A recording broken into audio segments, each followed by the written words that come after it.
Hello guys, welcome back to my YouTube channel. આજે અમે આવી ગયા છે મીનાવાડા ફરવા માટે. અમે મીનાવાડા મંદિરના ગેટ પાસે પહોંચી ગયા છે. જુઓ તમે, આ મીનાવાડાનો ગેટ છે. અમે સવારે વહેલા પહોંચી ગયા હતા, એટલા માટે આ દુકાનો બધી બંધ છે. આ છે મીનાવાડા મંદિર. ચાલો તો આપણે મીનાવાડા ગામના ઇતિહાસ વિશે થોડુંક જાણીએ. હાલના મીનાવાડા ગામની જગ્યાએ આજથી 700 વર્ષ પહેલાં એક મોટું શહેર હતું અને આ શહેરનું નામ મીનળ હતું અને એ વખતે વાણિજ્ય વ્યવહાર ચાલતો હતો. પણ એકવાર ભયંકર પૂર આવતા આ મીનળ ગામનું આખું શહેર તણાઈ ગયું હતું.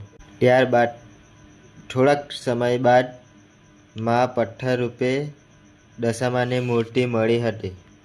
ત્યાર પછી આ ગામનું નામ મીનાવાડા પાડવામાં આવ્યું હતું અને ત્યાર પછી મા દશામાનું ધામ બન્યું. મીનાવાડા ગામમાં મણિભાઈ કાળાભાઈ ચૌહાણ ની એક પત્ની જશોદાબા અને એમની પુત્રી શારદાબા. તેઓ ધાર્મિક અને ભક્તિમય છે. શારદાબા દશામાની ભક્તિમાં લીન રહે છે. મા દશામાના વ્રત આવે છે અને એમના ઘરે દશામાના દોરા લવાય છે. શારદાબાને પણ દશામાના વ્રત લેવા છે. શારદાબાના માતા પિતા ના પાડે છે. તું નાની છે ત્યારે ઘરનું બધું કામ કરવાનું છે.